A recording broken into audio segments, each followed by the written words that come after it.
Shrotrasya Shrotram. The ear of the ear, the mind of the mind, the speech of the speech, pranas, pranaha, the eye of the eye. The wise, having totally freed and risen above this world, have become immortal. Pretyasmar lokat, asmat lokat, pretya. Having risen from this world, they have attained the immortal. They become the immortal self. They become the reality. So as we learned, the Guru here very ingeniously answers the question of the student by saying Shrotrasya Shrotram. It is the ear of the ear. It is the mind's mind. It is pranas, prana.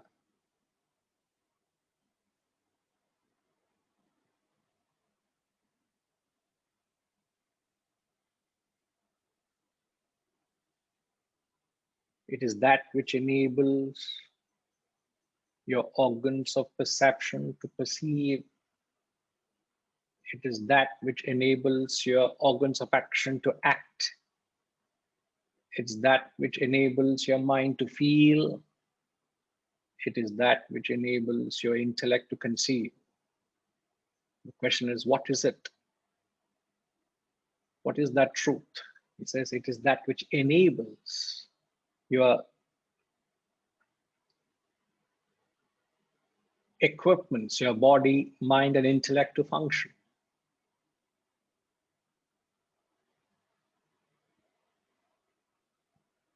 Gautama, can we have the PowerPoint, the second one, just try to play. I'll tell you when you can stop the.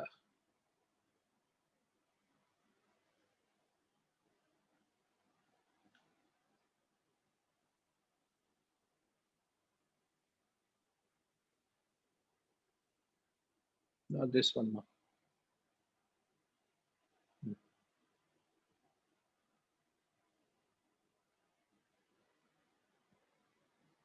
Gayatrima, not this one. I mean the presentation.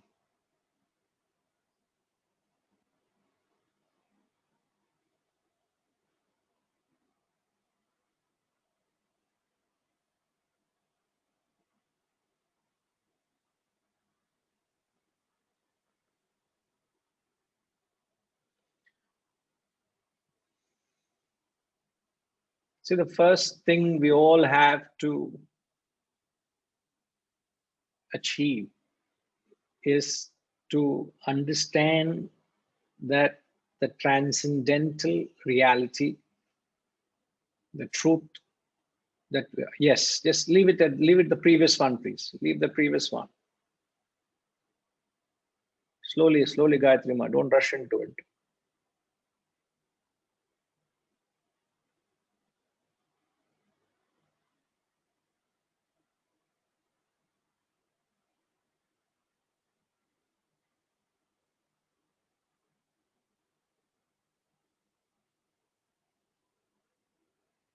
Just go to slide number 3, please. Yeah, yes. See, if you look at the simple diagram, at the very top you have the Om. Om is a chosen symbol to represent the consciousness. Consciousness is the absolute reality. It is an unknown. So you only have to use known to represent the unknown. All right. So Om is the subtlest tool to represent God, represent the consciousness. So on one side you have the Om, and then the rest is the terrestrial it is nothing but the expression of vasanas. So the V represents vasanas. From the vasanas, you have the three equipments, the body, mind, and intellect. The body perceives, the mind feels, the intellect thinks. So the PFT, the perceiver, feeler, thinker. The body perceives and acts. The mind feels and intellect thinks. And what does the mind perceive? So the body perceives the various objects of perception. The mind feels the various emotions. The intellect thinks the various thoughts. So just come to the next slide now, please. Now, the Shastras, or the verse here in particular, is describing that consciousness as the ear. You see the left column, the ear, the capital ear refers to the consciousness. It is the transcendental reality that we come to know as that which doesn't change. It is the changeless entity. It is known as the akshara. It is the imperishable. This is the absolute description of the reality, the consciousness, which is changeless, the imperishable, the transcendental. And the right column, the ear, the small ear, refers to the sense organs, which is the organs of perception, organs of action. Then you have prana, the mind, and the intellect. Now, these are the changing elements. These are perishable. This fall under the terrestrial. So when the verse says, the Guru says in mantra 2, Shrotrasya Shrotram, it is the ear of the ear, he's referring to that consciousness which enlivens the sense objects, the sense organs, the prana, the mind, the intellect. So the accent is, you've got to shift your attention from the right to the left. When we concluded last week, yes, ma'am, thank you for sharing. That's wonderful. What we learned last week, that we must shift our focus of attention from the perceptions, emotions, and thoughts. So throughout the course of our day, throughout the course of our life is nothing but a procession of these various perceptions, emotions, and thoughts, isn't it? You're constantly perceiving, you're either acting, you're dabbling with emotions or ideas. Now, through the course of our journey with these perceptions, actions, emotions, and thought, how are we able to attune to the transcendental? Because the Guru is saying, it is that which enlivens your perception, that which enlivens your actions, that which enlivens your emotions and thoughts. And then if we have to attune to that which enlivens them, how are we able to attune to that which enlivens while you're going through these perceptions, actions, emotions, and thoughts? To which we learned, it is very important that you don't get entangled, you don't get involved, you don't get enmeshed or bound by the perceptions and actions and emotions and thoughts. So what we all need to practice, which I was very happy to see Roshni. You will say, sir, I was there last week also. What is so happy to see? But you know, something you have done, I think you're blessed. You know what is what the answer I'm seeking. What did you do today? Sat by myself. I'm sorry? I sat by myself. You separated yourself. You have detached yourself from the lower. Now you are with the higher. This is the wisest decision you have taken.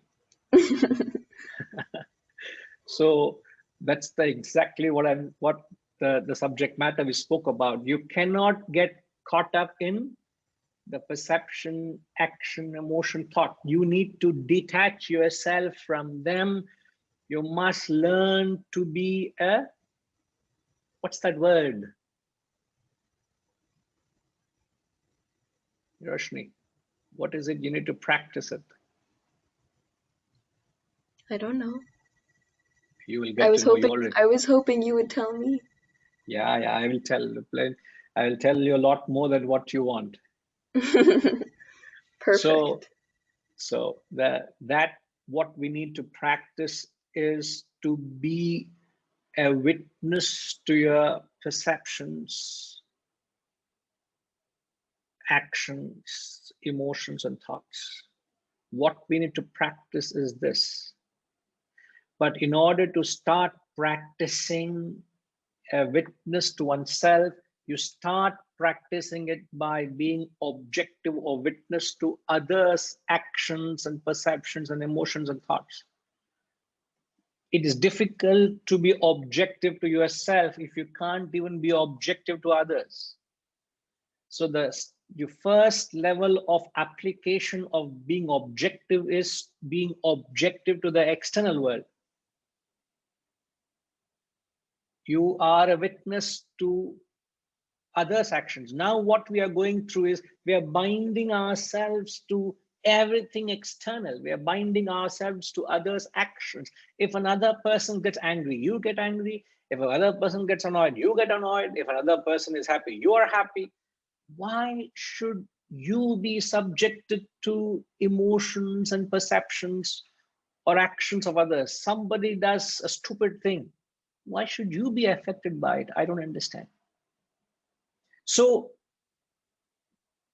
it starts off by saying, and the most crudest of, most difficult statement, I wouldn't say crude, but I want the most, why this word crude came the other day. I was watching this movie Crudes. How many of you watched the movie Crudes?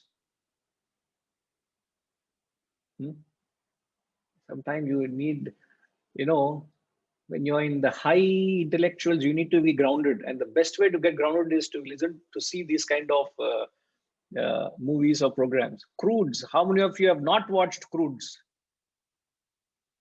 All you intellectuals must please attune to Crudes from now on. So other day I recommended Padmini Ma. Did you see Terminator 2? Huh? Please, you have to unmute yourself, Ma. You don't update me. I keep recommending you all to do things. You don't update me.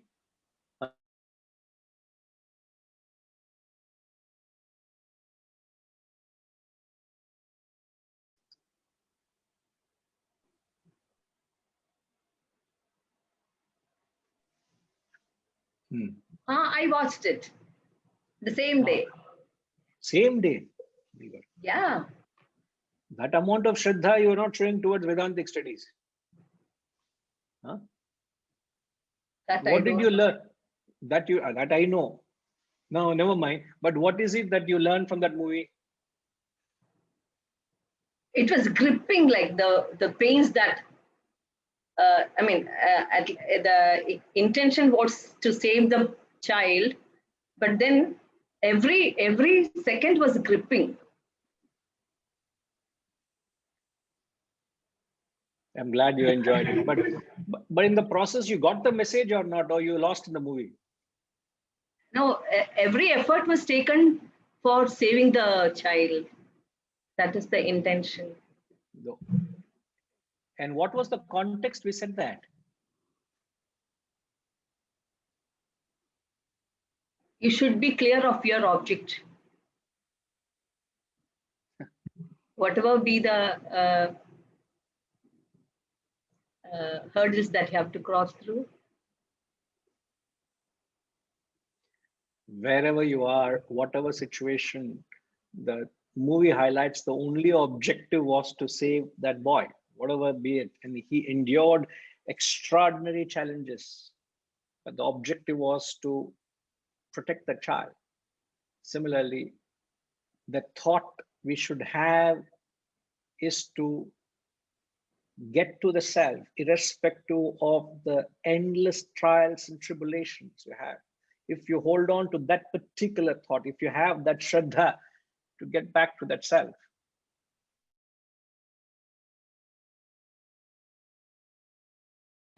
I don't know, why are you muting everyone? You seem to be muting everyone, including me.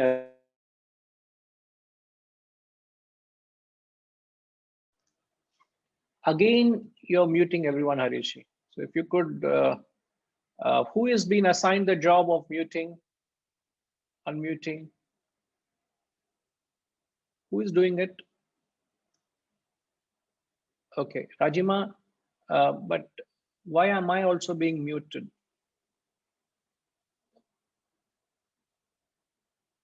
Okay, now I'm. Guruji, I can hear you. No, but yes, but there seems to be that I get prompted, the host is muting everyone. So. Not you, not you. Okay, right. Yeah, we can all hear you, Guruji. As long as you all can hear me, that's all. Okay. So the message which we were trying to convey, or the text is trying to convey us, that you need to withdraw from the external activities so that you can retrace your steps backwards to that which enlivens it. If one gets completely absorbed, completely carried away by the happenings, you wouldn't be able to have a chance to process what's happening. In order to process and examine what's happening, you need to cultivate this quality of being objective. Now, therefore, what it tantamounts to is the path and the goal is exactly the same. What you practice, the abhyasa, what you need to cultivate, what you need to practice is objectivity. And what goal you reach in life is you become objective, you become witness. Now, where does this quality of objectivity or witness come from? It's easy to say be objective, but where does one get this quality of being objective or witness comes from? As I said, we are challenged with multifold activities.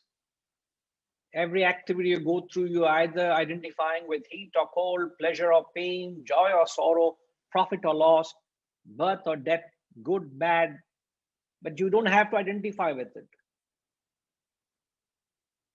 As I said, the crudest statement you can ever say, don't forget the movie Crudes, huh? The crudest statement you can ever tell to yourself. So detachment or being a witness is to utter this simple phrase to yourself, I have got nothing to do with it. That's the only way you will take a step back. Otherwise, you will allow that emotion or action to inundate you, to overwhelm you. But if you were to tell yourself, I've got nothing to do with it, instantly you'll take a step back.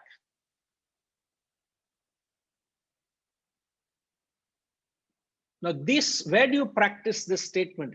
In areas where you are attached to now. To things that you're concerned and attached and you're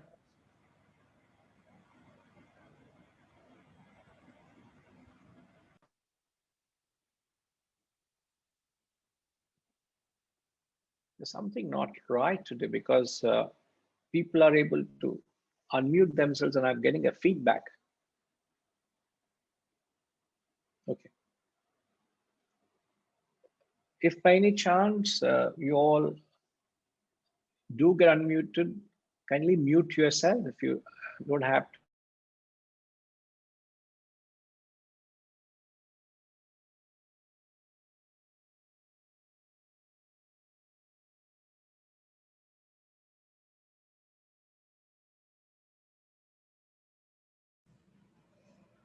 Guruji, please unmute yourself so that now nobody else except, just unmute yourself, please.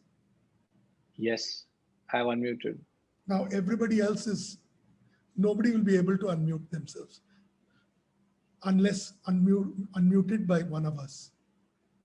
please. This should have been done from the beginning. I think some issue, no issues. So the only thing that is, I'm still hearing some feedback. Okay, Harishji, you will have to mute yourself. You know, the only thing that keeps bringing me back to the class is the crudes. Now, whatever it is, you don't forget the movie Crudes. Huh? Because too much of distraction today. So my only constant thought is crudes.